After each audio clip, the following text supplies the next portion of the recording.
بسم الله الرحمن الرحيم بسم الله الرحمن الرحيم. السلام عليكم ورحمة الله وبركاته. إن الحمد لله نحمده ونستعينه ونستغفره ونعوذ بالله من شرور أنفسنا وسيئات أعمالنا. من يهده الله فلا مضل له ومن يضلل فلا هادي له. أشهد أن لا إله إلا الله وحده لا شريك له وأشهد أن محمدا عبده ورسوله. اللهم صل وسلم وبارك على نبينا محمد وعلى آله وصحبه ومن تبعهم بإحسان إلى يوم الدين. قال الله تعالى في كتابه الكريم: يا أيها الذين آمنوا اتقوا الله حق تقاته ولا تموتن إلا وأنتم مسلمون. أما بعد فإن أصدق الحديث كتاب الله وخير الهدي هدي محمد صلى الله عليه وسلم وشر الأمور محدثاتها فإن كل محدثة بدعة وكل بدعة ضلالة وكل ضلالة في النار. Ma'asyiral muslimin, jamaah Musalla Nurul Bahri yang semoga dirahmati Allah Subhanahu wa taala. Alhamdulillah, pada malam hari ini Allah Subhanahu wa taala masih memberikan kita kesempatan untuk bermuajahah, bertatap muka, bertemu di tempat yang mulia ini dalam rangka mempelajari ilmu agama kita.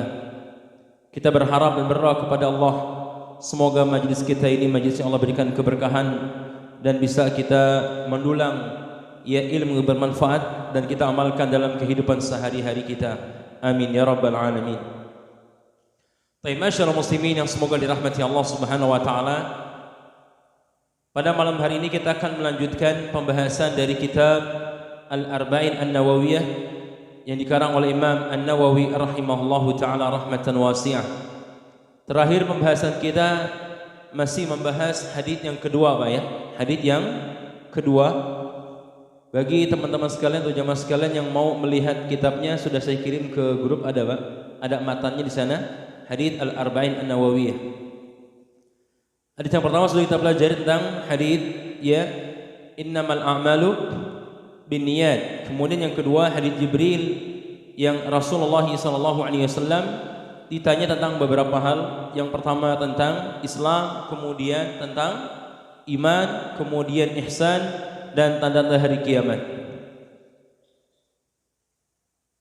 Kita akan simak kembali hadits yang kedua ini, kemudian kita jelaskan tentang hal-hal yang berkaitan dengan hadits ini. Fadhal ya akh. Na'am. Na'am. Yang lain bisa menyimak Pak, ada di grup jemaah sekalian. Nah. Hadits yang kedua, fadhal. Na'am.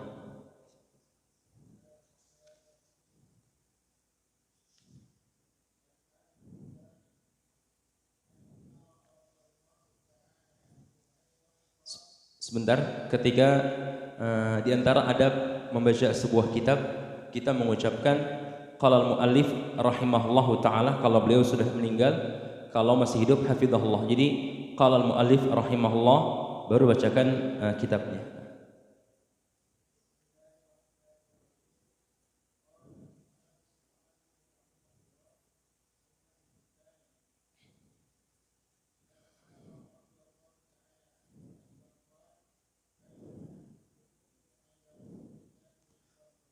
Sallallahu alaihi wasallam.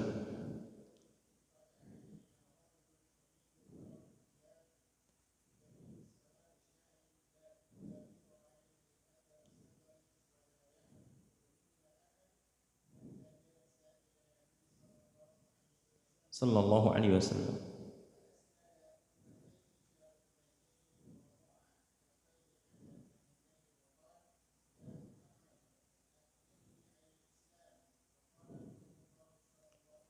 Sallallahu alaihi wasallam.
As-santai barakallahu fikna. Bismillahirrahmanirrahim. Jamaah sekalian yang semoga dirahmati Allah Subhanahu wa taala, pembahasan kita yang pertemuan yang lalu sampai kepada hadits Rasulullah sallallahu alaihi wasallam tentang ketika ditanya amal Islam, an tashhada an la ilaha illallah wa anna Muhammadan Rasulullah. Islam, ya, beliau menjawab yang pertama dengan engkau bersaksi bahwasanya tidak ada sesembahan yang berhak disembah dengan benar kecuali Allah dan Nabi Muhammad adalah utusan Allah. Karena kita masuk yang kedua jamaah sekalian, di antara ya rukun Islam yang kedua. Nabi sallallahu alaihi wasallam menjawab wa tuqimas salata. Di antara rukun Islam yang kedua adalah engkau mendirikan salat.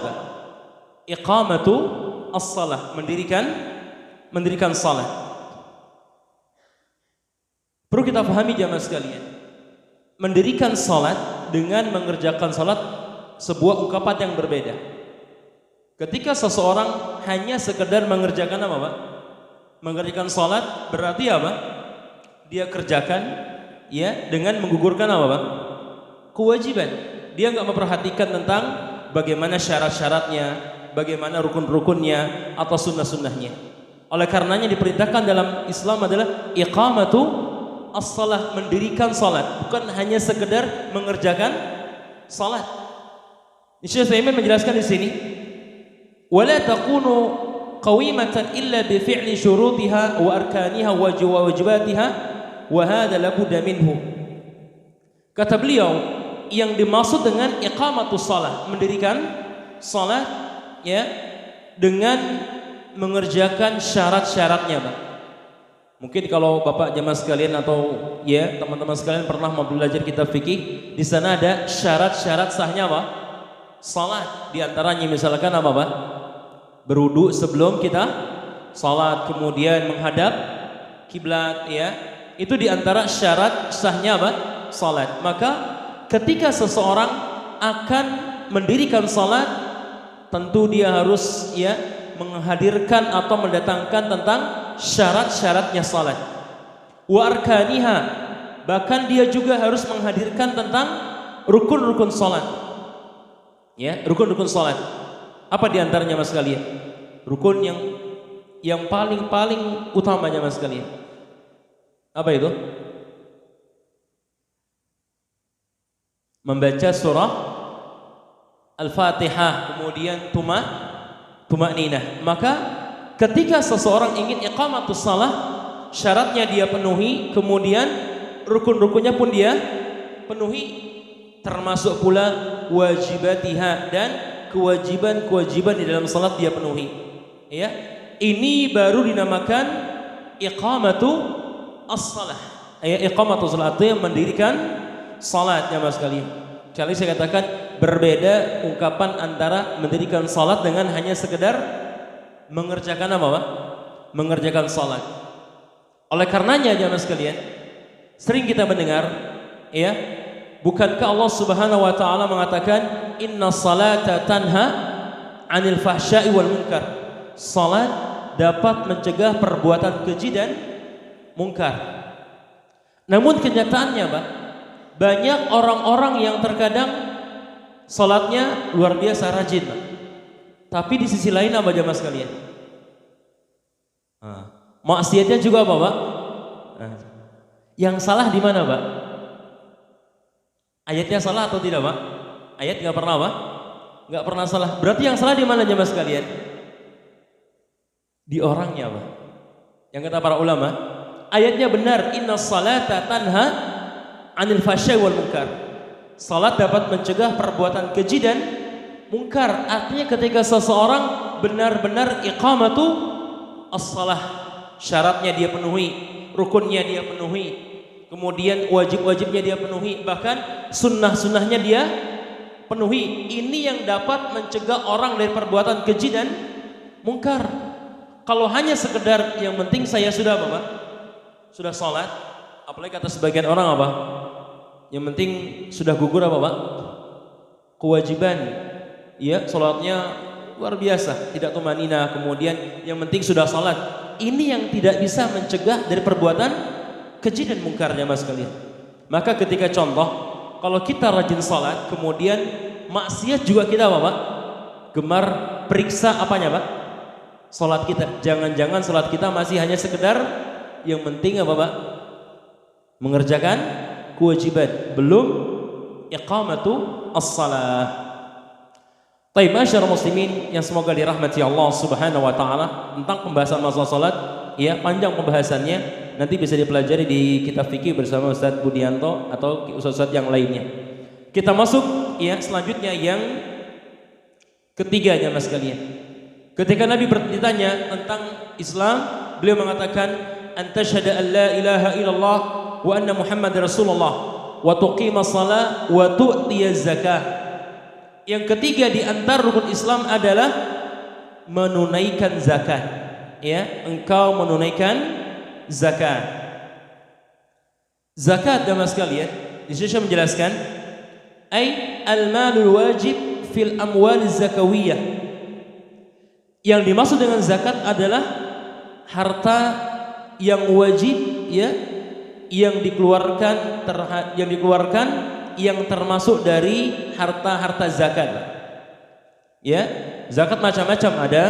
Zakat apa jamaah sekalian? Zakat mal apa zakat mal itu? Apa zakat mal?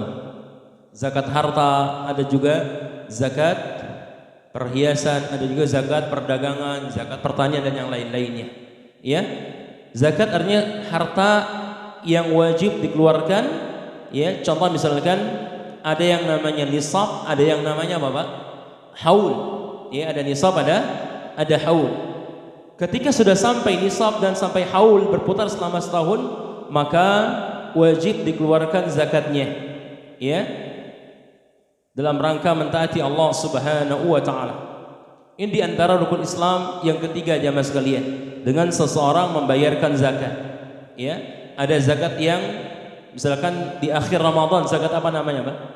Zakat fitrah atau zakat fitri. Ada juga zakat mal tadi. Zakat mal artinya orang ketika memiliki harta, maka ketika sampai nisab. Apa itu nisabnya mas kalian?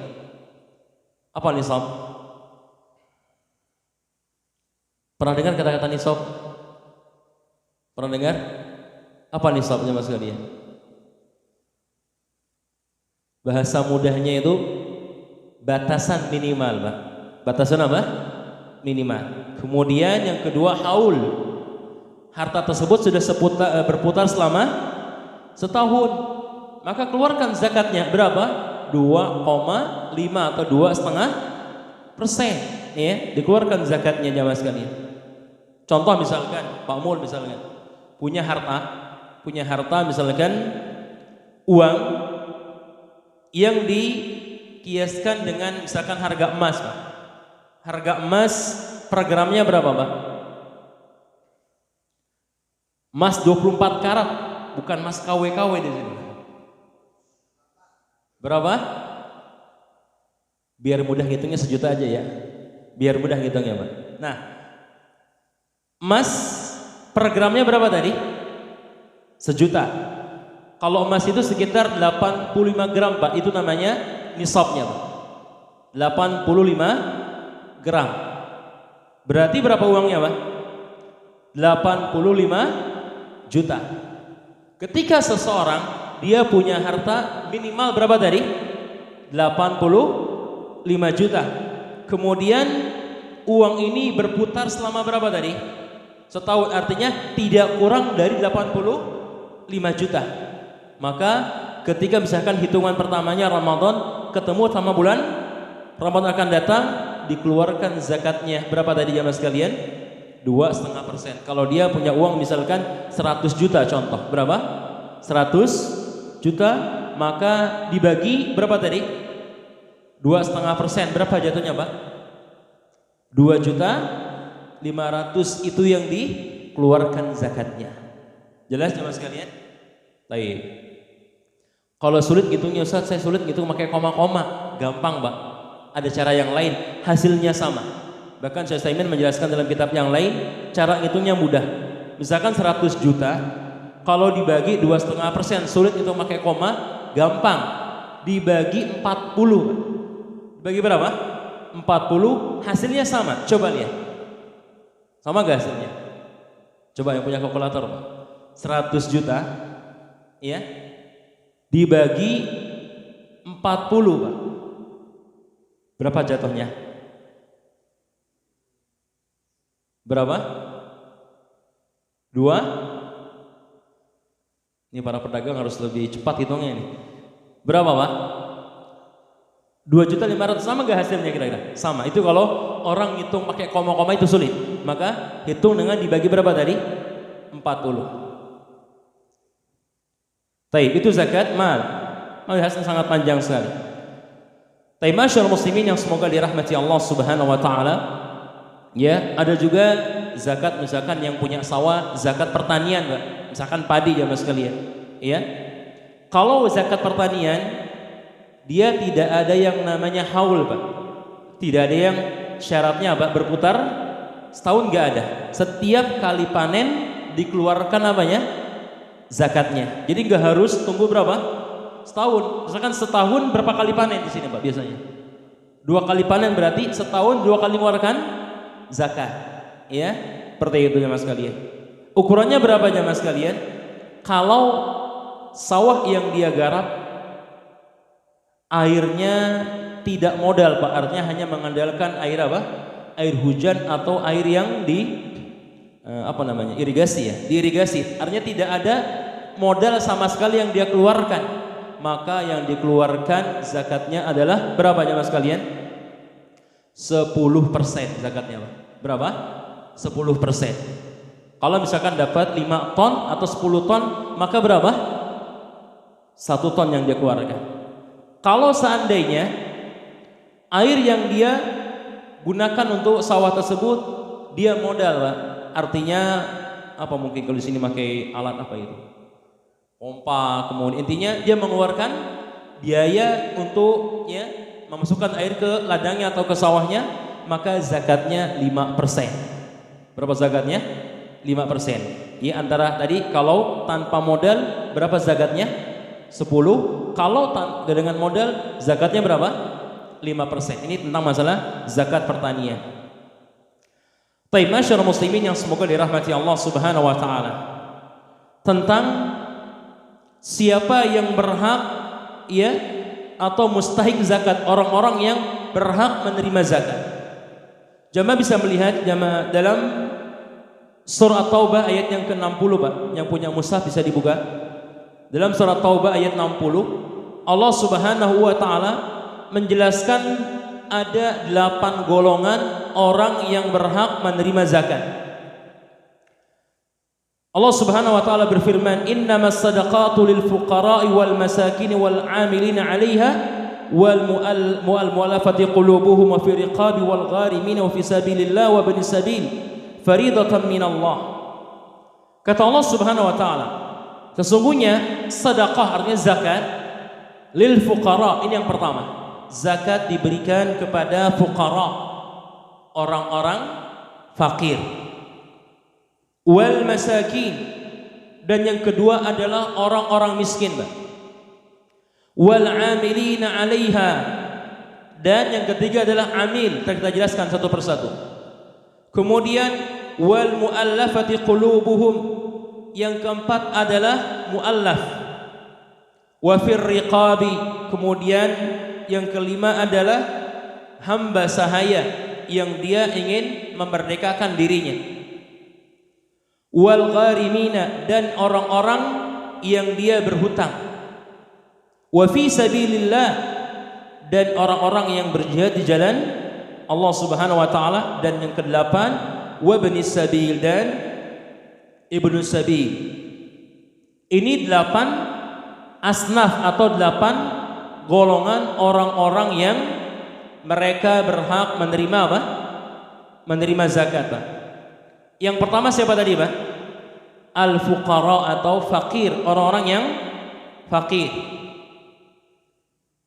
Yang kedua, al-masakin atau orang-orang miskin, Pak. Kadang di kita istilahnya berbeda, Pak. Ya, istilahnya atau sama. Fakir ya miskin, miskinnya apa? Fakir. Saya mau tanya sama jemaah sekalian. Ada nggak bedanya Pak antara fakir sama miskin? Beda atau tidak? Beda atau tidak jamaah sekalian? Atau biar cepat udah jawabannya apa? Sama. Beda atau sama jamaah sekalian? Beda Pak? Kalau beda sebutkan perbedaannya Pak. Fadhal.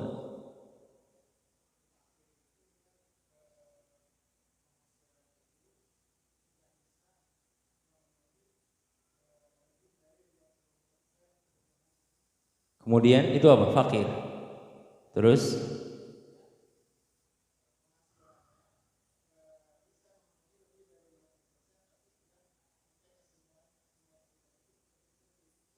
itu apa? Miskin. Baik, ahsan barakallahu fik. Sahih. Nah, itu perbedaan antara apa? Fakir dan miskin. Artinya orang fakir lebih sulit daripada apa, Pak? Miskin. Fakir kata para ulama di antara maknanya orang yang dia tidak memiliki pemasukan sama sekali, Pak. Ya, 0 rupiah.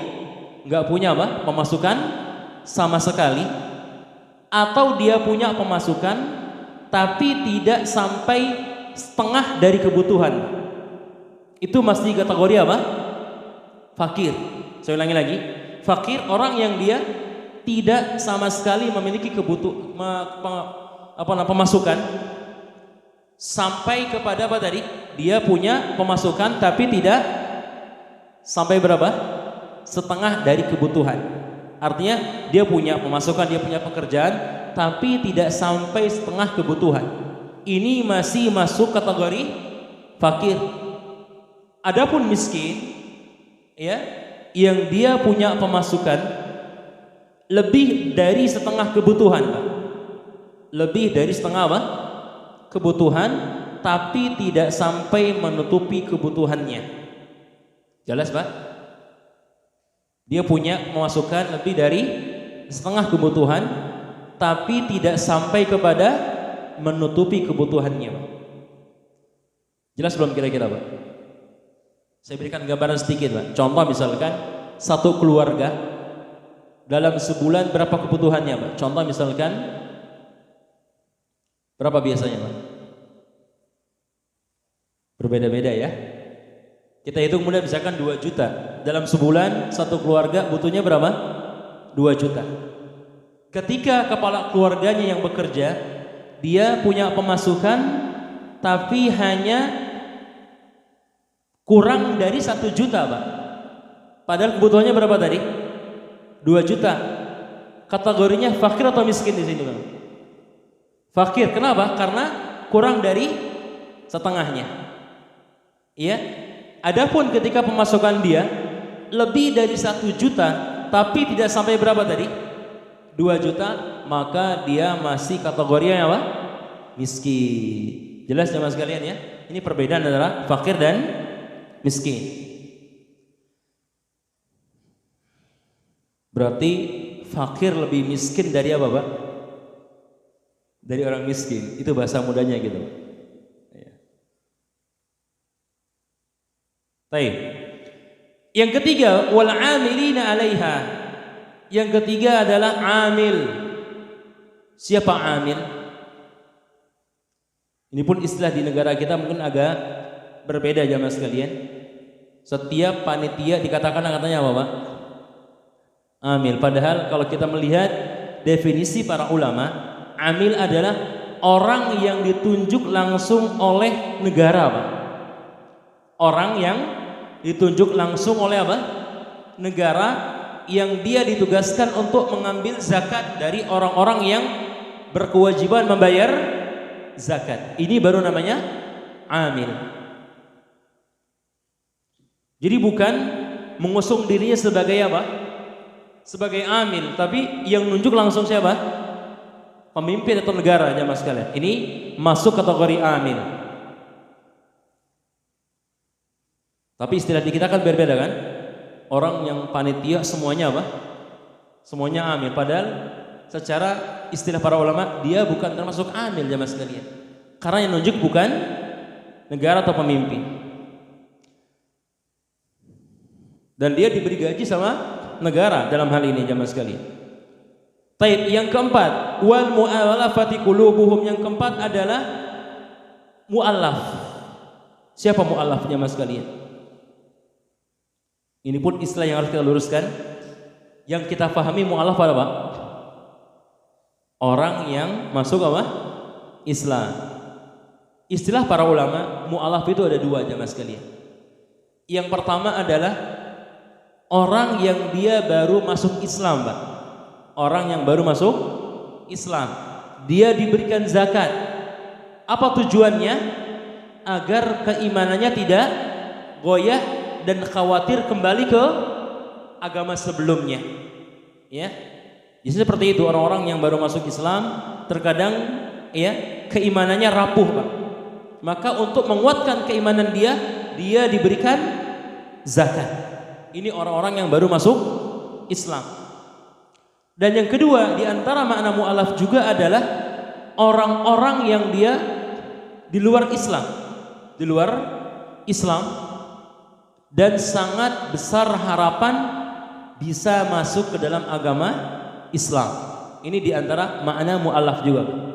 Jadi orang-orang yang dia di luar Islam, tapi ada harapan besar ketika dia diberikan zakat akan ada kecondongan masuk ke dalam agama Islam.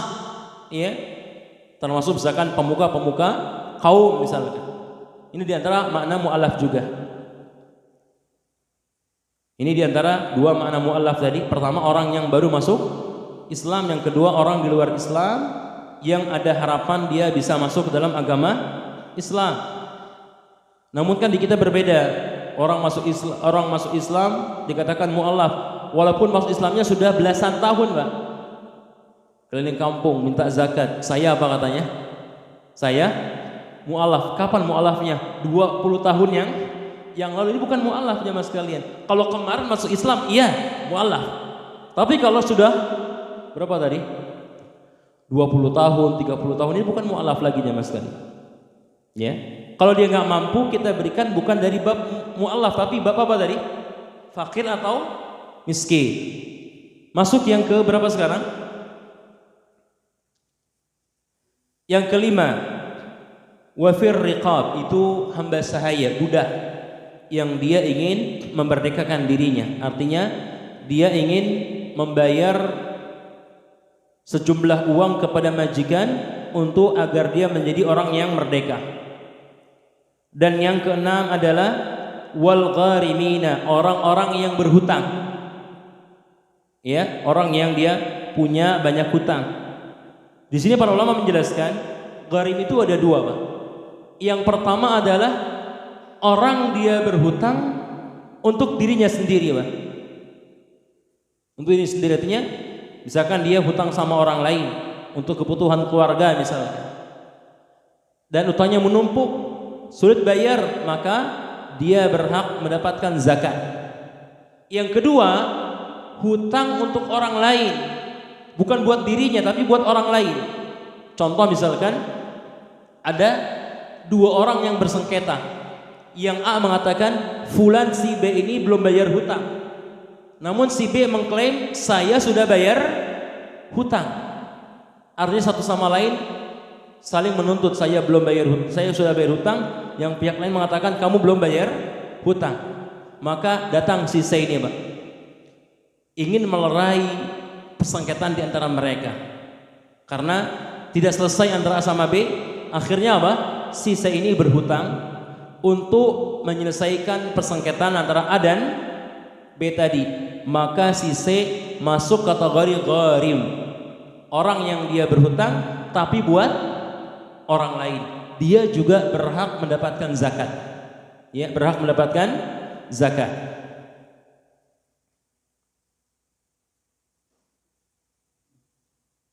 Jelas jamaah sekalian, gharib ada dua tadi, untuk dirinya sendiri atau untuk orang lain. Tapi saya kira jarang banyak di tempat kita ya yang dia bersedia untuk menjadi apa? Gharib buat orang lain. Ada nggak seperti itu kira-kira? Saya belum pernah mendengar, Pak. Atau bersengketa udah saya aja yang bayar misalkan. Hah? Ada ya? Masya Allah. Baik. Nah kalau dia misalkan ada, berhak diberikan apa Pak? Zakat dia Pak. Karena dia berhutang bukan untuk dirinya tapi buat orang lain ya Mas sekali. Baik. Kemudian yang selanjutnya adalah yang ke berapa ini? Yang ketujuh adalah wa fi sabilillah, dan orang-orang yang berjihad di jalan Allah Subhanahu wa taala. Ya, berjihad di jalan Allah Subhanahu wa taala. Ada makna yang lain di antara fi sabilillah. Syekh Taimin menjelaskan dalam kitab yang lain, di antara makna fi sabilillah adalah termasuk di dalamnya orang-orang yang belajar ilmu agama, Pak. Jadi orang-orang yang dia fokus dalam belajar ilmu agama, dia berhak juga mendapatkan apa? Mendapatkan zakat. Ya. Orang yang fokus dia belajar ilmu agama berhak mendapatkan zakat. Karena bagian dari fisabilillah, orang yang keluar dari rumahnya dia dalam rangka belajar ilmu agama. Nabi SAW mengatakan, man kharaja fi talabil ilmi fahuwa fi sabilillah. Barang siapa yang keluar dari rumahnya dalam rangka menuntut ilmu, dia termasuk fi sabilillah. Ya. Dan yang ke-8 adalah ibnu sabil, artinya orang yang melakukan perjalanan jauh kemudian kehabisan bekal. Ini makna ibnu sabil. Misalkan dia melakukan perjalanan jauh kemudian bekalnya habis, maka dia termasuk ibnu sabil. Ini 8 asnaf atau 8 golongan yang termasuk orang-orang yang berhak menerima zakat. Boleh kita berikan kepada satu di antara 8 ini, atau kita berikan masing-masing, Pak. Artinya contoh, kita punya uang zakat 8 juta contoh. Boleh kita berikan kepada fakir 1 juta, kepada miskin 1 juta, sampai ke 8 tadi ibnu sabil. Atau 8 juta ini kita berikan kepada berapa tadi? 1 orang atau 2 orang. Jadi ini dibolehkan jamaah sekalian. Enggak harus 8-8-nya. Ya, boleh 1, boleh 2, boleh sebagiannya, atau semuanya pun dibolehkan. Ini sedikit tentang masalah apa? Zakat. Kemudian kita lanjutkan kepada rukun Islam yang keempat, wa tasuma ramadhana, yaitu engkau berpuasa di bulan Ramadan. Saum atau berpuasa secara bahasa artinya menahan, al-imsak. As-saumu al-imsak, menahan. Adapun secara istilah dikatakan di sini al-imsaku an mufattirat min tulu'il fajri tsani ila ghurubi syamsi ta'abudan lillahi azza wajalla. Yang dimaksud dengan puasa, seseorang menahan dirinya, Pak. Seseorang menahan dirinya dari hal-hal yang dapat membatalkan puasa. Dari kapan? Dari terbitnya fajar sampai terbenamnya matahari dalam rangka beribadah kepada Allah Subhanahu wa taala. Ini makna dari puasa. Jadi seseorang menahan dirinya dari segala sesuatu yang dapat membatalkan puasa.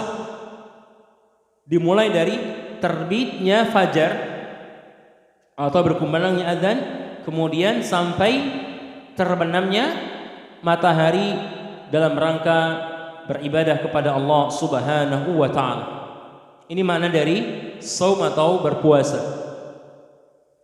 Kemudian masyarakat muslimin yang semoga dirahmati Allah Subhanahu wa taala, di sini Syekh menjelaskan kepada kita ta'abudan lillahi azza wajalla, dalam rangka beribadah kepada Allah.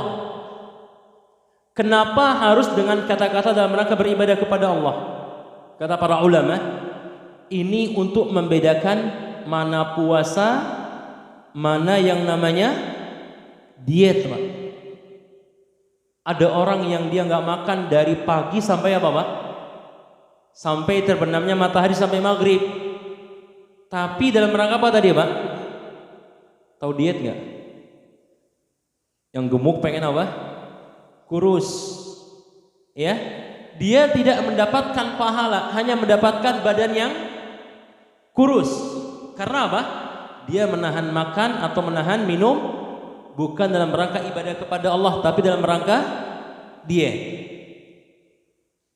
Kemudian juga ada yang lain, ada orang yang nggak makan dari pagi sampai sore, Pak. Yang biasa kerja di perusahaan ini, Pak, apa namanya, Pak? Minta naik gaji, Pak. Apa itu? Mogok apa namanya? Mogok makan.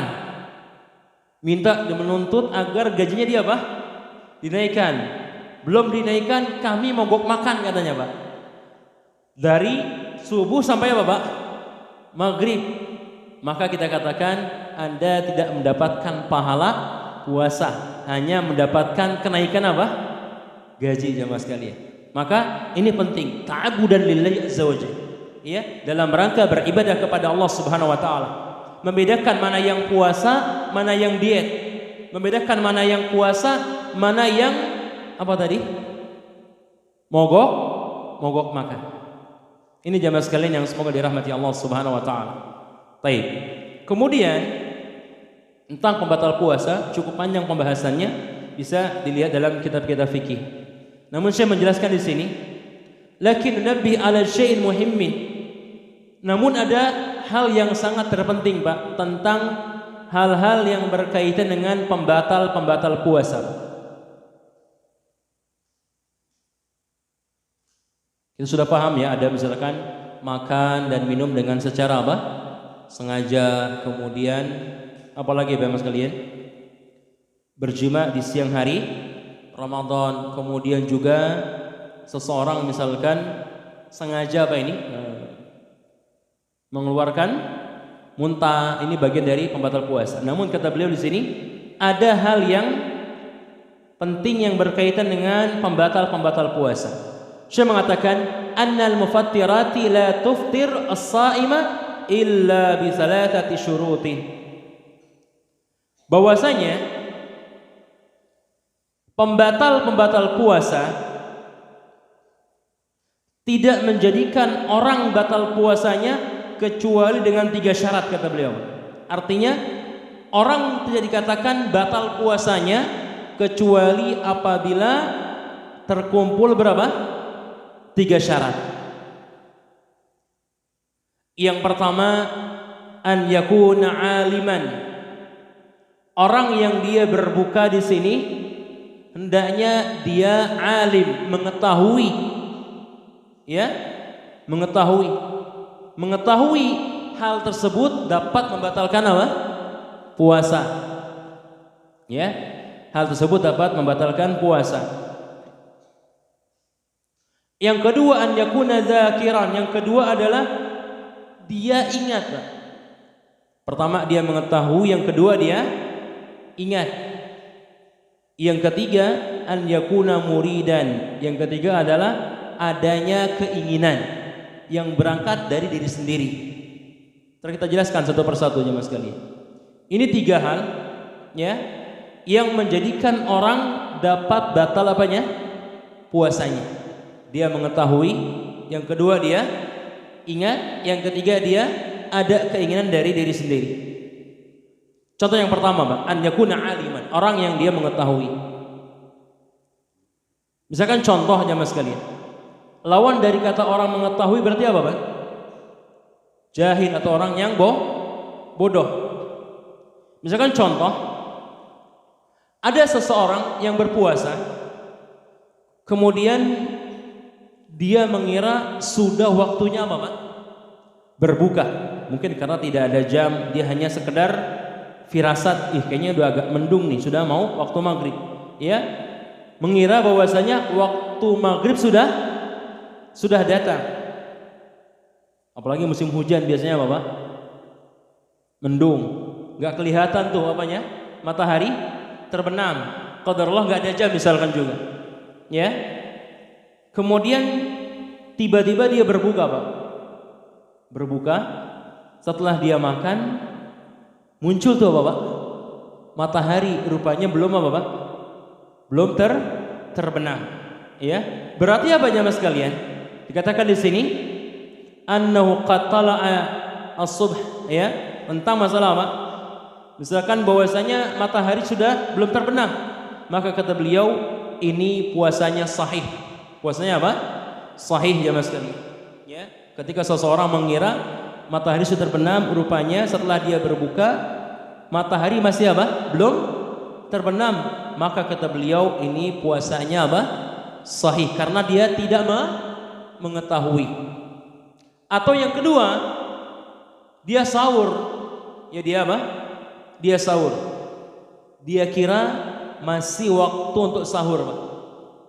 Kemudian pas dia makan tiba-tiba apa, Pak? Matahari sudah apa? Kelihatan.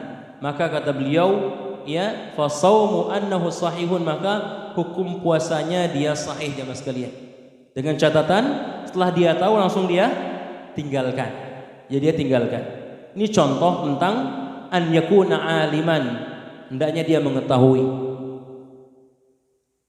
Baik, masyarakat muslimin yang semoga dirahmati Allah Subhanahu wa taala, ini tentang orang yang dia berpuasa kemudian dia berbuka, kalau dia tidak mengetahui maka insyaallah taala dia dimaafkan oleh Allah Subhanahu wa taala. Tadi contohnya ketika dia makan rupanya belum terbenam, atau dia sahur rupanya sudah lewat dari waktu sahur. Kemudian masyarakat muslimin yang semoga dirahmati Allah Subhanahu wa taala, contoh yang kedua, Pak. Contoh yang kedua tentang masalah an yakuna dzakiran, dia ingat. Misalkan contoh, ada orang yang dia sedang puasa, kemudian dia lupa, Pak. Dia apa? Lupa. Karena biasanya jam 10 pagi di sebagian daerah apa, Pak? Waktunya apa? Makan. Orang ke sawah berangkat pagi jam 10 apa, Pak? Makan.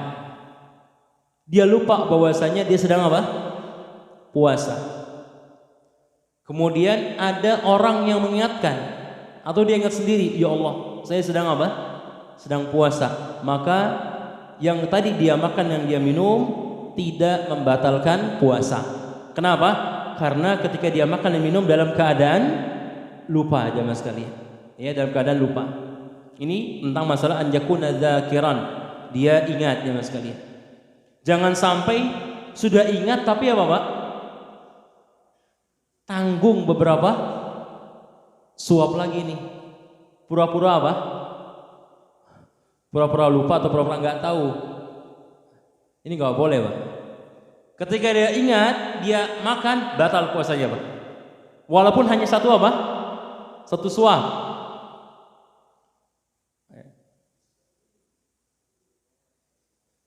Kemudian ketika ada temannya, Pak, temannya tahu dia puasa, temannya itu wajib untuk mengingatkan, Pak.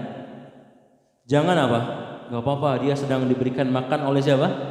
Oleh Allah Subhanahu wa taala. Karena dalam hadits Nabi SAW, man akala aw syariba wa huwa shaimun at'amallahu wa saqah, atau kama qala sallallahu alaihi wasallam. Barang siapa yang dia makan dan minum, ya, dalam keadaan puasa dan dia lupa, sesungguhnya Allah memberikan makan dan minum kepadanya. Kita sebagai teman yang tahu dia sedang berpuasa, jangan kita malu untuk mengingatkan, Pak, maaf, kan Anda sedang apa? Sedang puasa, ingatkan. Jangan tadi, nggak apa-apa, sedang diberikan makan oleh siapa? Oleh Allah Subhanahu wa taala, sampai dia kenyang. Enggak, jemaah sekalian, ingatkan, ya ingatkan. Dan kita diingatkan jangan marah, Pak. Kok antum ingatkan anak, kan sedang diberikan apa? Diberikan makan, tidak, tetap kita harus ingatkan, jemaah sekalian. Ini contoh, jemaah sekalian. Kemudian yang ketiga, an yakuna muridan, adanya keinginan dari diri sendiri, Pak. Artinya apa, Pak? Kalau orang, ya, dia makan tapi tidak ada keinginan dari sendiri, artinya ada orang yang maksa, Pak. Contoh, ya, ada orang yang maksa dia. Misalkan ditodongkan apa, Pak? Apa? Pisau. Kamu sekarang makan, kalau enggak pisau akan menancap ke perutmu. Dalam keadaan apa di sini, Pak? Terpaksa. Maka ketika dia makan, dia tidak batal puasanya. Kenapa? Dia makan bukan atas kehendaknya, tapi karena apa? Karena apa? Paksaan. Atau misalkan ada orang yang memaksa juga. Engkau gauli istrimu di siang hari. Kalau enggak, pisau akan tancap ke perutmu. Akhirnya apa jemaah sekalian? Dia menggauli apa Pak? Istrinya jemaah sekalian. Batal nggak puasanya Pak? Batal nggak puasanya? Ya, maka di sini tidak ada keinginan dia, maka dikatakan dia tidak wajib mengqadha, enggak ada kafarah juga jemaah sekalian, karena dalam keadaan terpaksa. Jelas ya Mbak? Tentang masalah apa? Pembatal puasa. Orang tidak batal puasanya kecuali dengan berapa tadi? 3 hal. Dia mengetahui, yang kedua dia ingat, yang ketiga dia atas kehendaknya sendiri jemaah sekalian. Baik, masyaallah muslimin yang semoga dirahmati Allah Subhanahu wa taala. Kita lanjutkan kepada yang kelima Pak. Wa tahujjal baita in istata'ta ilaihi sabila. Yang kelima di antara rukun Islam adalah engkau pergi haji ke Baitullah. Ya, pergi haji ke Baitullah. Haji artinya seseorang menyengaja, Pak. Seseorang menyengaja melakukan sebuah manasik atau ibadah di waktu yang khusus, Pak. Di waktu yang khusus dan tempatnya juga khusus dalam rangka beribadah kepada Allah Subhanahu wa taala. Ini haji. Jadi seseorang menyengaja untuk melakukan sebuah ibadah di tempat yang khusus, waktunya juga khusus dalam rangka beribadah kepada Allah Subhanahu wa taala. Ini berbeda sama umrah. Kalau haji tadi waktunya khusus, tempatnya juga apa? Khusus. Tapi kalau umrah tidak ada waktu yang khusus, Pak. Kapan saja boleh umrah, tapi kalau haji harus dilaksanakan pada bulan-bulan mana, Pak? Bulan-bulan haji. Tahu jamaah sekalian bulan haji apa saja, Pak? Apa bulan haji jamaah sekalian? Apa bulan haji?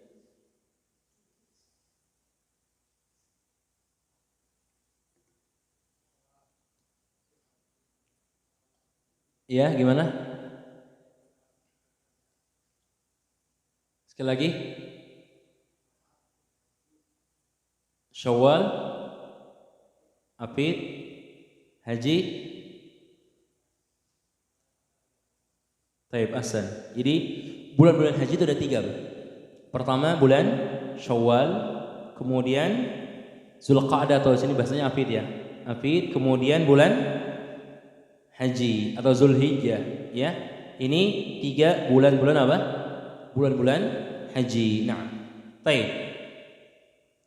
Kemudian masyaallah muslimin yang semoga dirahmati Allah Subhanahu wa taala, tentang ibadah haji di sini dijelaskan ini istata'ta ilaihi sabila, jika seandainya engkau memiliki kemampuan.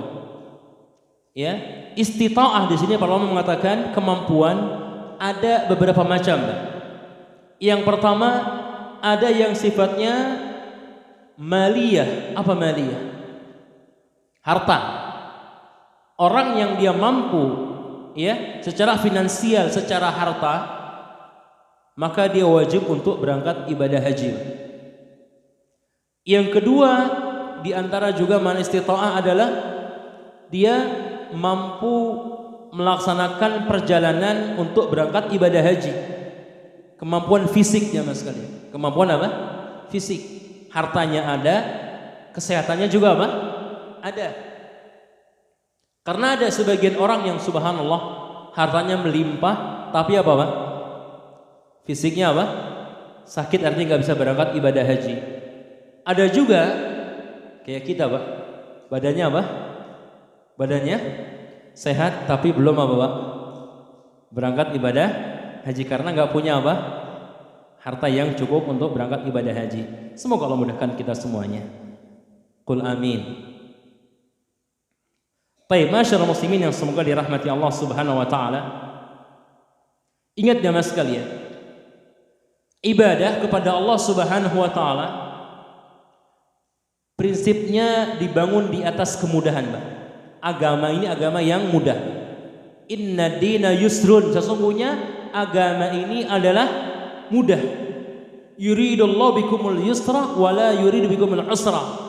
Allah menginginkan kalian kemudahan dan tidak menginginkan kesulitan. La yukallifullahu nafsan illa wus'aha. Allah tidak membebani seseorang kecuali atas kemampuannya. Fattaqullaha mastata'tum. Bertakwalah kepada Allah semampu kalian. Ibadah dibangun di atas sesuatu yang mudah, jemaah sekalian. Saya berikan contoh, Pak, beberapa contoh ibadah yang menunjukkan agama ini agama yang apa, Pak? Agama yang mudah. Contoh, jemaah sekalian. Ketika orang dia mau sholat, Pak, maka syaratnya harus apa tadi? Bertaharah, bersuci, ya, dengan cara menggunakan air, artinya berwudu. Islam datang memberikan kemudahan. Ketika seseorang tidak mendapatkan apa, Pak?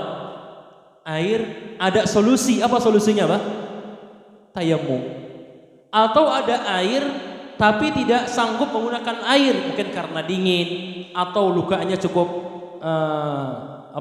parah misalkan, khawatir lukanya semakin lama atau semakin sembuhnya semakin lama, maka ada rukhsah keringanan. Dia boleh melakukan tayamum. Ini kemudahan dalam agama Islam, ya. Yang dia nggak bisa berwudu, maka ada solusi apa tadi? Tayamum. Bahkan orang-orang yang dia wajib mandi setelah menggauli istrinya, kemudian dia terhalang tidak mendapatkan air, Pak, maka dia boleh mengganti mandi dengan cara apa, Pak? Dengan cara apa? Tayamum. Jangan nggak ada air, nggak sholat. Alasannya apa, Pak? Belum apa? Belum mandi. Tetap dia melakukan tayamum dan dia setelah tayamum dia sholat. Ini contoh kemudahan dalam agama, Pak, Islam. Yang kedua, Pak, tentang sholat. Di antara salah satu syaratnya sholat juga al-qiyam, berdiri. Wajib orang sholat berdiri. Nabi mengatakan, "Shalli qa'iman." Salatlah engkau dengan cara berdiri. Fa illam tastati fa qa'idan. Kalau enggak bisa maka duduk. Fa illam tastati fa ala janbi. Kalau enggak bisa juga berbaring. Ini kemudahan dalam agama Islam. Orang enggak bisa berdiri boleh apa? Duduk. Enggak bisa duduk boleh berbaring, jemaah sekalian. Bahkan dalam sebagian ulama mengatakan boleh dengan isyarat. Ya, kalau enggak mampu juga boleh dengan apa? Isyarat. Subhanallah, ya. Ini kemudahan dalam agama Islam, Pak. Tapi heran banyak orang yang dia masih bisa berdiri nggak mau sholat, nggak bisa berdiri duduk juga nggak mau sholat, nggak bisa duduk berbaring juga nggak bisa apa? Nggak mau sholat. Maunya dia apa, Pak? Maunya dia apa? Disolatin tapi masih hidup, Pak. Gimana ini? Taib. Ini kemudahan dalam agama Islam.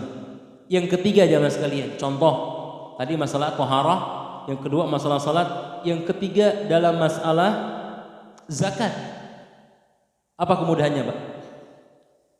Saya mau ajak jamaah sekalian berpikir, kemudahan dalam zakat apa, Pak?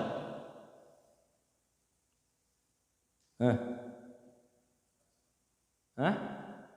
Gimana? Yang kencang suaranya, Pak.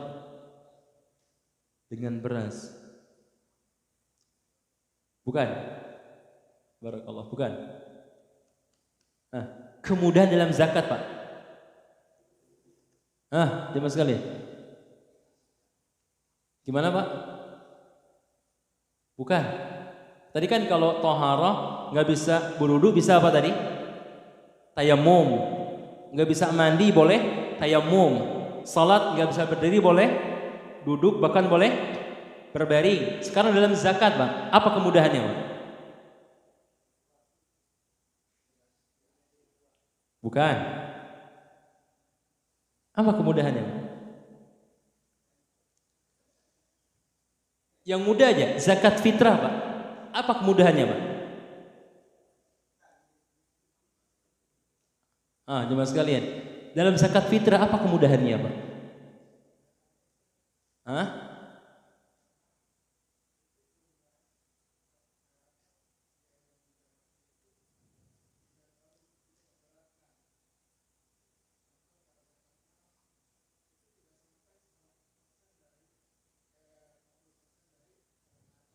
Terus?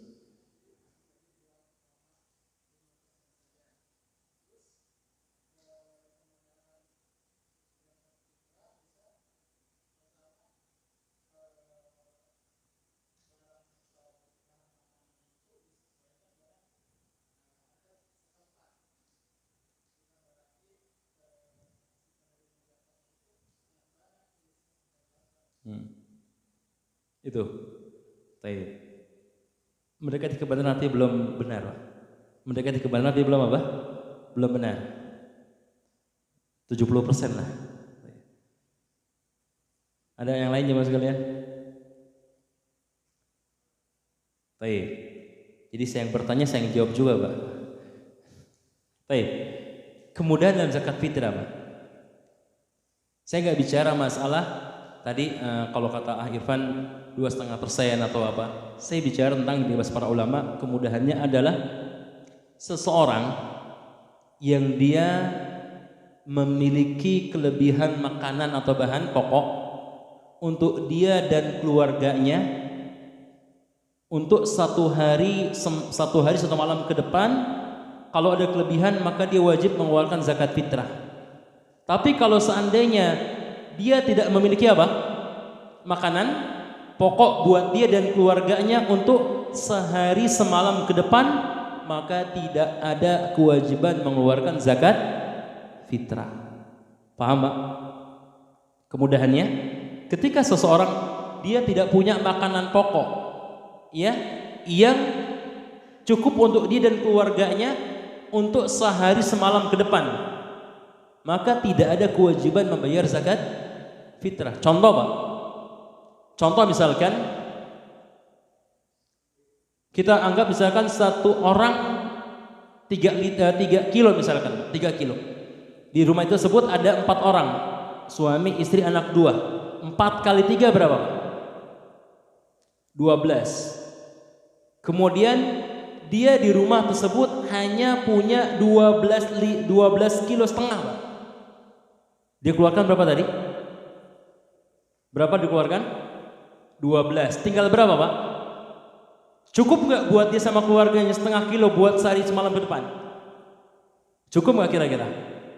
Kalau nggak cukup, maka tidak ada kewajiban mengeluarkan zakat fitrah. Bahkan dia harus diberikan zakat fitrah. Jelas, Pak? Jelas nggak kira-kira? Kemudahan dalam Islam ya, Mas kalian. Apalagi misalkan setelah dia keluarkan 0, nggak punya apa? Barang seapa ini? Sebutir misalkan. Maka dia tidak berkewajiban mengeluarkan zakat fitrah. Bahkan dia harus diberikan zakat fitrah. Kemudian dalam agama Islam. Jelas jamaah sekalian? Baik. Dalam zakat mal ada kemudahan juga. Apa kemudahannya, Pak? Bukan masalah nominal tadi. Zakat mal tadi apa? Kalau sudah mencapai, bukan nasab, nisab dan berputar selama setahun. Artinya apa? Kalau harta tersebut tidak mencapai nisab, wajib zakat atau tidak? Tidak ada kewajiban membayar zakat. Kemudahan dalam agama Islam. Jelas, Pak? Baik. Contoh yang lain sekarang dalam masalah puasa. Banyak kemudahan puasa, Pak. Apa contohnya, Pak? Orang yang safar tidak wajib apa?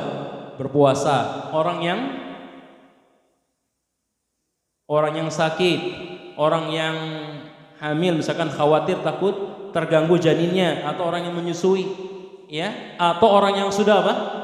Yang sudah tua, ya, tidak wajib untuk berpuasa juga. Ini kemudahan dalam agama Islam.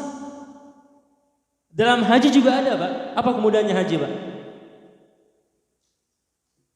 Jadi kita bahas apa kemudahan dalam haji.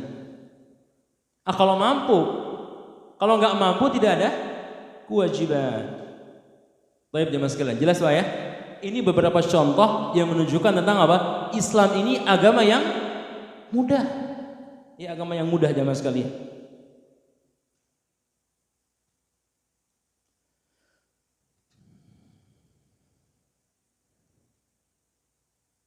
Termasuk ketika bepergian pula orang boleh mengqasar dan apa?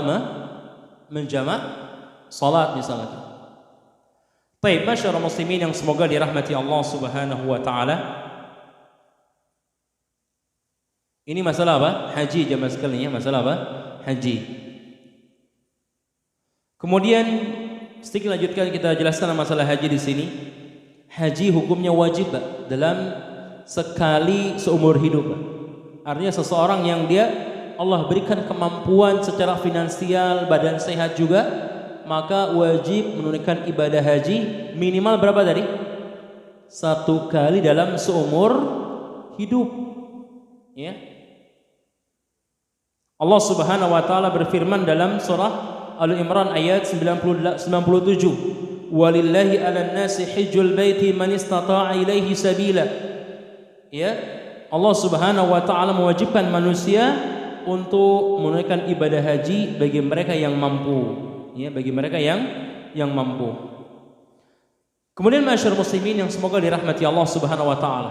Ini 5 jawaban yang dijawab oleh Nabi sallallahu alaihi wasallam atas pertanyaan malaikat Jibril ketika beliau bertanya, "Mal Islam?" Apa itu Islam?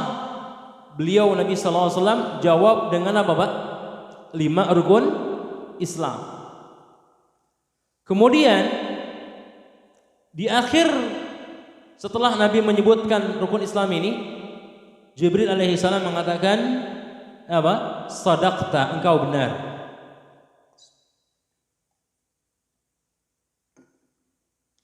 Umar yang meriwayatkan hadits ini heran, Pak. Kok dia yang apa, Pak? Dia yang bertanya, dia juga yang membenarkan.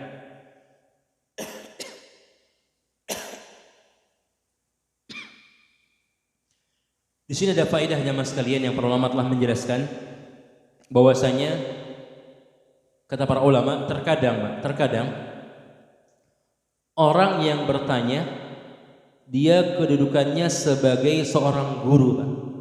Orang yang bertanya terkadang kedudukannya sebagai seorang apa? Seorang guru. Artinya apa jemaah sekalian? Dengan dia bertanya, orang lain pun dapat apa, Pak? Mengetahui dari pertanyaan yang ditanyakan. Mana buktinya? Ini buktinya. Ya. Kalau seandainya Jibril alaihi salam tidak bertanya, mungkin Nabi SAW tidak menjelaskan. Ya. Karena ada pertanyaan seperti ini, maka di sini apa? Ada faedah bahwasanya orang yang bertanya terkadang kata para ulama dia menjadi seorang guru. Maka misalkan ada di antara jamaah bertanya, "Ustaz, ini hukumnya apa?" Untuk memberikan ilmu kepada yang lainnya, maka hakikatnya yang menjadi guru bukan saya tapi siapa, Pak? Siapa ini yang bertanya jemaah sekalian? Ya, seperti malaikat Jibril alaihi salam. Tapi dengan catatan kata para ulama, jangan bertanya tujuannya apa, Pak? Karena ada sebagian orang, Pak, bertanya tujuannya apa, Pak? Ngetes gurunya, Pak.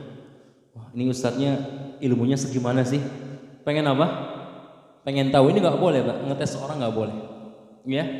Apalagi kalau jawabannya tidak sesuai dengan jawaban ustadz yang lain. Langsung mengatakan apa? Ustadz, kok ustadz yang mana jawabannya seperti ini? Mengadu jawaban siapa? Ustadz ini nggak boleh jemaah sekalian. Jadi nggak boleh bertanya tujuannya ingin mengetes keilmuan seorang ustadz. Ya. Tapi ingat, bertanya tujuannya pertama buat diri kita dan kedua memberikan manfaat buat orang yang lainnya. Kemudian di sini setelah dijawab dengan apa itu Islam, malaikat Jibril bertanya lagi, "Akhbirni anil iman." Kabarkan kepada aku tentang apa itu iman. Sekarang kita masuk ke dalam rukun iman.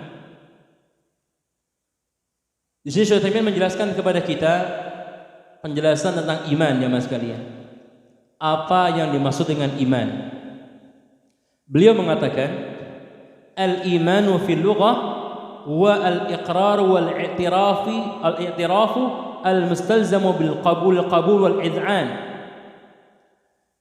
Iman secara bahasa kata beliau yaitu al-iqrar, pengakuan, ya, pengakuan yang mengharuskan adanya penerimaan. Ini iman. Pengakuan yang mengharuskan adanya sikap menerima dan tunduk.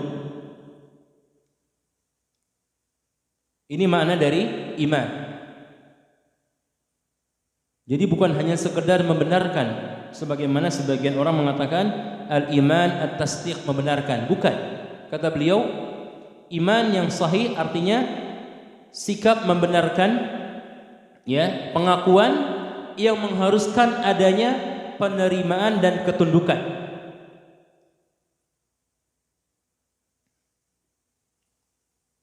Ini diantara makna iman, jamaah sekalian.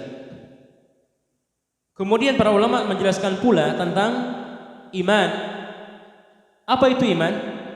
Mereka mengatakan al-imanu i'tiqadun bil janani wa a'malun, i'tiqad bil janani wa qaulun bil lisani wa amalun bil arkani. Iman secara istilah yaitu meyakini dengan hati, Pak. Kemudian wa qaulun bil lisan, yang kedua mengucapkan dengan lisan. Wa amalun bil arkan, yang ketiga mengamalkan dengan anggota badan. Ini cakupan apa? Iman. Ya, pertama meyakini dengan hati kita, kemudian mengucapkan dengan lisan, dan yang ketiga mengamalkan dengan anggota badan. Yazidu bi ta'ati wa yanqusu bil ma'siyati.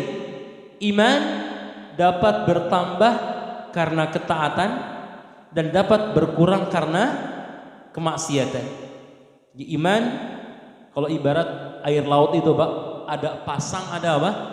Ada surut. Artinya ketika keimanan seseorang pasang, berarti pasangnya keimanan dengan sebab apa tadi? Ketaatan kepada Allah Subhanahu wa taala. Dan ketika keimanan seseorang sedang surut, artinya turun, down, maka disebabkan karena apa? Kemaksiatan.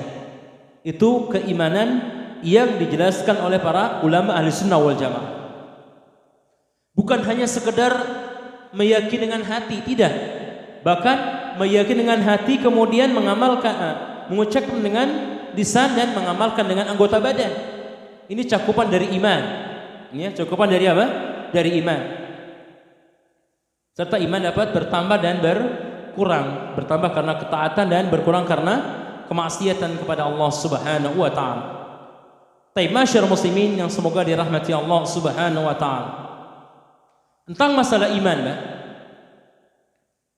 Ketika seseorang senantiasa dia mentaati Allah Subhanahu wa taala, maka ketahuilah keimanan dia sedang apa, Pak?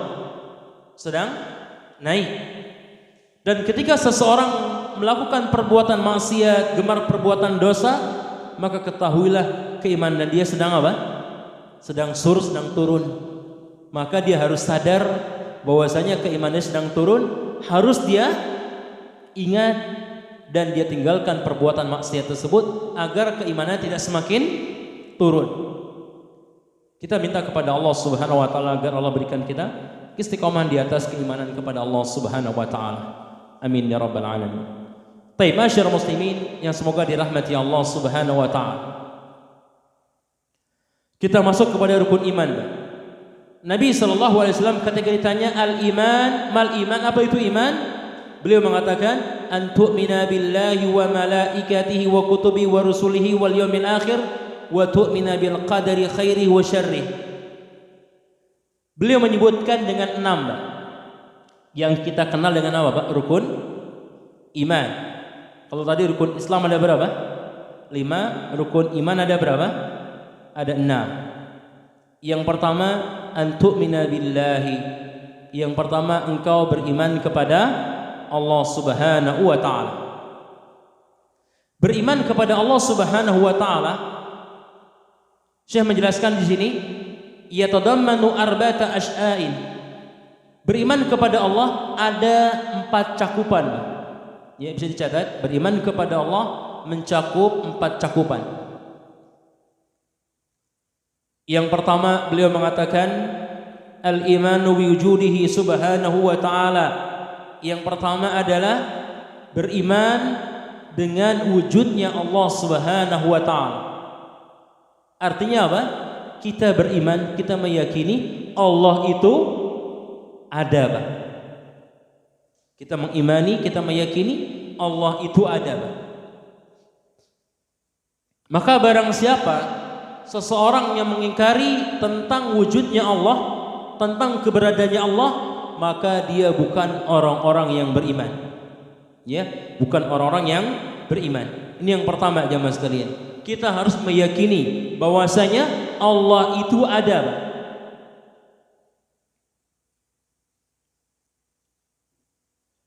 Ini termasuk bagian dari apa? Al-imanu bil ghaib, beriman dengan sesuatu yang apa? Yang gaib. Meskipun sesuatu tidak kita melihatnya, tidak melihatnya, Pak, tetap kita harus yakini sesuatu tersebut itu ada, Pak. Kayak Allah Subhanahu wa taala. Di dunia tak ada seorang pun yang dapat melihat Allah Subhanahu wa taala. Namun kita harus yakin Allah itu apa? Ada, Pak.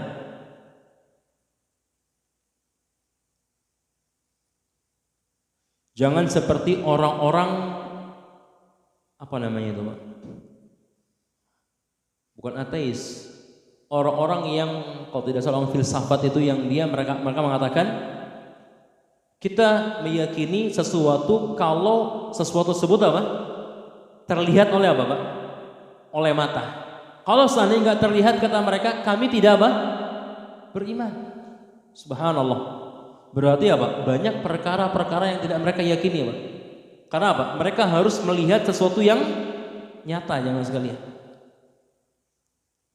Jangan jauh-jauh, jangan sekalian, Pak. Kadang-kadang kita buang angin, Pak, keluar di lubur kita, Pak. Apa namanya, Pak? Kentut kita, Pak. Yakin nggak itu ada kentut, Pak? Yakin atau tidak? Yakin. Kelihatan nggak, Pak? Tapi kok yakin? Hah? Tapi gak kelihatan kan? Yakin tapi itu ada atau tidak? Ada. Sama halnya itu baru sesuatu yang sangat kecil, Pak. Terlebih ini apa? Allah Subhanahu wa taala. Ya, Allah Subhanahu wa taala. Maka di sini pertama iman dengan wujudnya Allah Subhanahu wa taala. Kita masuk yang kedua, jemaah sekalian. Yang kedua, cakupan iman kepada Allah Subhanahu wa taala, al-imanu bil firadi bir rububiyah. Yang kedua, kita beriman dengan rububiyahnya Allah Subhanahu wa taala. Beriman dengan rububiyahnya Allah Subhanahu wa taala. Apa makna rububiyah? Rububiyah bahasa mudahnya beriman dengan segala sesuatu apa yang Allah perbuat. Beriman dengan segala sesuatu apa yang Allah perbuat. Di sana banyak sekali, Pak, ada menciptakan, menghidupkan, kemudian mematikan, kemudian memberikan rezeki dan yang lain-lainnya, mengatur alam semesta. Ini bagian dari rububiyah. Hal-hal yang berkaitan dengan apa yang Allah lakukan, perbuatan Allah Subhanahu wa taala. Ya, maka kita harus yakini tentang rububiyahnya Allah Subhanahu wa taala. Allah satu-satunya yang menciptakan. Allah satu-satunya yang mengatur alam semesta. Allah satu-satunya yang menghidupkan dan mematikan dan yang lain-lainnya, jemaah sekalian. Ini bagian dari apa? Beriman terhadap rububiyahnya Allah Subhanahu wa taala. Kita masuk yang ketiga, Pak. Al-imanu bil firadihi bil uluhiyah. Yang ketiga adalah beriman dengan uluhiyahnya Allah Subhanahu wa taala. Apa uluhiyah, Pak? Apa uluhiyah? Uluhiyah itu kaitannya sama peribadahan. Artinya kita harus beriman, meyakini bahwasanya Allah satu-satunya yang berhak untuk kita sembah, kita ibadahi. Ini kaitannya dengan uluhiyah. Ya, Allah satu-satunya yang berhak untuk kita sembah, yang kita ibadahi. La syarikalah, tidak ada sekutu bagi Allah Subhanahu wa taala. Ya, ini kaitan dengan uluhiyah. Dan inilah misi dakwanya para rasul alaihi wassalatu wassalam, sejak Nabi Nuh alaihi salam sampai Nabi Muhammad sallallahu alaihi wasallam. Di antara misi mereka adalah mengajak manusia agar menyembah Allah semata, menjauhkan sesembahan-sesembahan selain Allah Subhanahu wa taala. Kalau rububiyah, orang-orang musyrikin juga mereka faham. Ketika ditanya siapa yang menciptakan langit dan bumi, mereka menjawab Allah. Siapa yang menciptakan manusia, mereka juga mengatakan Allah Subhanahu wa taala. Namun yang jadi permasalahan adalah ketika mereka diajak untuk hanya menyembah kepada Allah, mereka menentangnya, Pak. Karena apa? Mereka juga beribadah kepada selain Allah Subhanahu wa taala. Ya. Oleh karenanya ini merupakan misi dakwanya para rasul alaihi wassalatu wassalam, mengajak umat manusia, mengajak kaumnya agar hanya menyembah kepada Allah semata. Wa'budullaha wa la tusyriku bihi syai'a, sembahlah Allah semata dan janganlah kalian berbuat syirik kepadanya. Kemudian juga Nabi sallallahu alaihi wasallam menjadikan misi tauhid ini adalah misi yang paling utama ketika beliau mengutus para sahabatnya untuk menjadi dai di jalan Allah Subhanahu wa taala. Contoh sahabat Mu'ad bin Jabal radhiyallahu anhu pernah diutus ke negeri Yaman. Beliau mengatakan, "Ya Mu'ad, wahai Mu'ad, innaka tati qauman min ahlil kitab." Wahai Mu'ad, engkau akan mendatangi sebuah kaum yang mereka berasal dari ahlul kitab, al-Yahudi wan an-Nasara. Apa kata Nabi SAW? "Falyakun awwala ma tad'uhum ilaihi syahadatu an la ilaha illallah." Wahai Mu'ad, hendaknya pertama kali yang kau jadikan dakwah kepada mereka persaksian tidak ada sesembahan yang berhak disembah kecuali Allah, wa anni Muhammad Rasulullah, dan aku adalah utusan Allah. Kalau mereka taat mau, fa akhbirhum anna Allah aftarada alaihim khamsa salawatin fil yawmi wa lailah. Kalau mereka taat mengucapkan syahadat, kabarkan Allah mewajibkan salat sebanyak berapa? 5 kali dalam sehari semalam. Kalau mereka juga taat, maka kabarkan Allah mewajibkan zakat atas mereka. Sebelum memerintahkan salat, sebelum memerintahkan apa ini? Zakat, Nabi memerintahkan agar mendakwakan kalimat tauhid la ilaha illallah. Kita masuk yang keempat. Kita masuk yang keberapa? Yang keempat. Atau sebelum keempat, yang ketiga tadi masalah uluhiyah, tentang ibadah kepada Allah Subhanahu wa taala. Maka jamaah bisa melihat, Pak, dalam Al-Qur'an, dalam apa? Al-Qur'an, perintah yang pertama kali Allah perintahkan tentang tauhid, Pak. Kalau antum buka mushaf, jamaah sekalian, ada mushaf enggak? Ya, yang punya Android silakan dibuka. Cari dalam Al-Qur'an dari Al-Fatihah, Pak. Dari Al-Fatihah yang di sana ada pertama kali kalimat perintah. Dalam bahasa Arabnya fi'lul apa? Fi'lul amr. Ya, kata kerja apa? Perintah. Cari dalam Al-Fatihah sampai terus Al-Baqarah. Pertama kali antum akan dapatkan yang pertama kali ada kalimat perintah tentang apa, Pak? Ibadah kepada Allah Subhanahu wa taala. Dan pertama kali ayat yang berkaitan dengan larangan adalah larangan agar tidak berbuat syirik kepada Allah Subhanahu wa taala.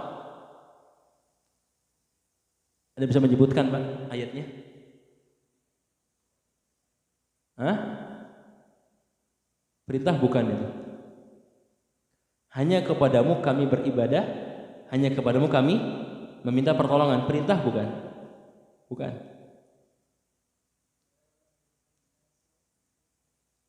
Ya, silakan dibaca.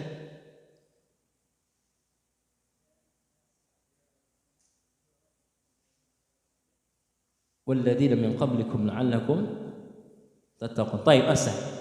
Ini ayat dalam Al-Baqarah sekitar ayat 20 sekian, saya lupa 21 kalau tidak salah, 21. Allah mengatakan, "Ya ayyuhan nasu u'budu rabbakumul ladzi khalaqakum walladzina min qablikum la'allakum tattaqun." Wahai manusia, u'budu.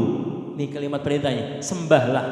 wahai manusia, sembahlah Rabb kalian yang telah menciptakan kalian dan orang-orang sebelum kalian, agar kalian menjadi orang-orang yang bertakwa. Perintah pertama kali tentang apa ini? Beribadah hanya kepada Allah Subhanahu wa ta'ala. Larangan yang pertama kali juga ayat setelahnya, Pak. Fala taj'alu lillahi andada wa antum ta'lamun. Janganlah kalian menjadikan adanya sekutu-sekutu bagi Allah padahal kalian mengetahuinya. Subhanallah. Dalam Al-Qur'an pertama kali perintah tentang ibadah kepada Allah, tentang tauhid, dan larangan pertama kali agar kita menjauhi perkara-perkara syirik. Subhanallah, ini rahasia tentang Al-Qur'an ya Mas sekalian. Sedikit lagi kita masuk ke dalam yang keempat sekarang. Antumina bil asma'i was sifat. Yang keempat, cakupan iman kepada Allah, beriman dengan nama-nama dan sifat-sifat Allah Subhanahu wa ta'ala. Beriman dengan apa tadi? Nama-nama dan sifat Allah Subhanahu wa ta'ala,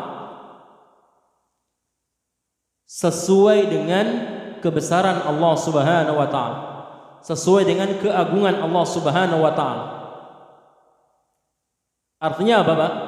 Kita beriman, kita meyakini Allah memiliki nama, Allah juga memiliki apa?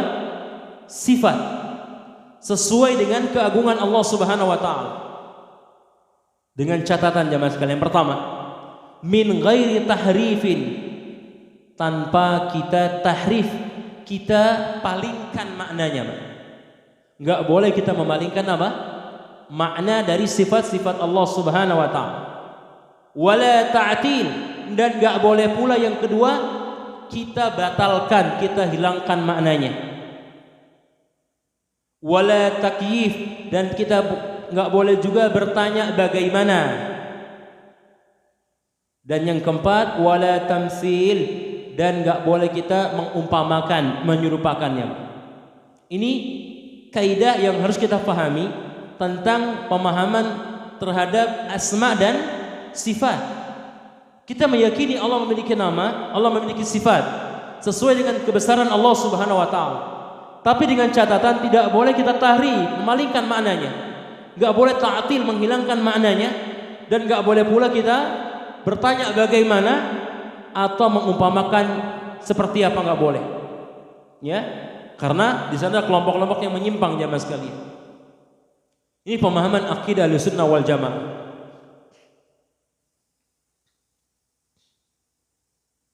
Ya, contoh jamaah sekalian dalam pemahaman ini, Pak, saya jelaskan. Ahlussunnah wal Jamaah dalam memahami nama-nama dan sifat Allah Subhanahu wa ta'ala berada di posisi yang tengah, Pak. Di sana ada kelompok-kelompok yang ekstrim kanan, ada ekstrim apa, Pak? Kiri, artinya mereka sama-sama menyimpang. Kelompok yang ekstrim kanan dulu, Pak. Mereka yang dikatakan para ulama masuk dalam kategori musyabbihah. Kelompok-kelompok yang musyabbihah artinya mereka beriman terhadap nama-nama dan sifat Allah Subhanahu wa ta'ala, namun mereka kebablasan. Apa kebablasan? Bahasa sepak bolanya offside gitu ya. Mereka apa? Melampaui batas. Mereka mengimani nama dan sifat Allah Subhanahu wa ta'ala, tapi mereka juga menyamakan antara Allah dengan makhluknya. Ini pemahaman yang keliru, Pak. Ya, ketika mereka mengatakan kita beriman Allah ini Subhanahu wa ta'ala punya tangan. Mereka mengatakan, kata mereka, tangan Allah seperti apa, Pak? Tangan makhluknya. Na'udzubillah. Ini kelompok musyabbihah. Yang kedua, ada pemahaman yang ekstrim kiri, Pak, yang mereka masuk dalam kelompok mu'attilah, orang-orang yang menolak sifat-sifat Allah Subhanahu wa ta'ala. Ya, menolak apa? Sifat Allah Subhanahu wa ta'ala. Terkadang mereka menghilangkan maknanya, atau memalingkan maknanya. Kata mereka, contoh misalkan Allah Subhanahu wa taala mengatakan dalam surah Tabarakalladzi biyadihil mulku wa huwa ala kulli syai'in qadir. Maha suci Allah yang berada di tangannya kerajaan. Biyadihi, di tangannya. Kata mereka orang-orang Mu'attilah, kami memaknai tangan bukan tangan Allah Subhanahu wa taala. Kata mereka di sini adalah kekuasaan. Artinya mereka memalingkan makna tangan kepada makna apa? Kekuasaan. Ini mereka-mereka yang menolak sifat-sifat Allah Subhanahu wa taala. Ketika mereka ditanya, "Kenapa Anda kok memalingkan makna tangan kepada makna apa? Kekuasaan?" Kata mereka punya jawaban. Jawaban mereka apa Mas sekalian? Kami khawatir kalau seandainya kami katakan tangan, khawatir menyamakan antara apa? Allah dengan makhluknya. Kira-kira dalilnya benar nggak Pak? Benar nggak kira-kira? Kami khawatir, kata mereka, kalau mengatakan tangan, khawatir menyamakan Allah dengan siapa Pak? Makhluknya. Benar nggak kira-kira Pak? Hah? Maka kita katakan ini pemahaman yang keliru Pak. Pemahaman yang apa?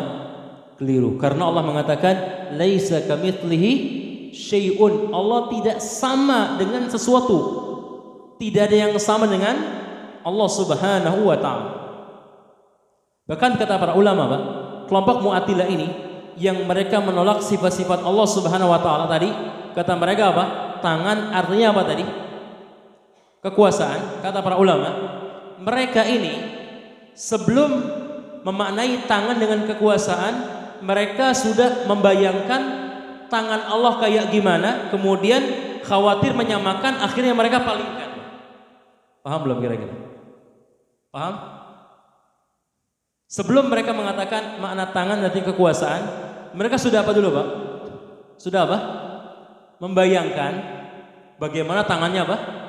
Allah Subhanahu wa taala. Akhirnya mereka bayangkan dengan tangannya siapa Pak? Makhluk. Akhirnya keluar ucapan khawatir menyamakan Allah dengan makhluknya, kami palingkan. Mereka jatuh ke dalam pemahaman yang keliru juga. Pertama menyamakan, yang kedua mereka hilangkan. Akidah Ahlussunnah menetapkan nama-nama dan sifat Allah Subhanahu wa taala sesuai dengan kebesaran Allah tanpa tadi merubah maknanya, menghilangkan maknanya, bertanya bagaimana dan mengumpamakannya. Ini tentang cakupan beriman kepada Allah Subhanahu wa taala, ada 4 cakupan. Nah, cukup mungkin jemaah sekalian pada malam hari ini ya pembahasan kita dari hadits yang kedua, bagian yang kedua ya tentang iman kepada Allah Subhanahu wa taala. Nah,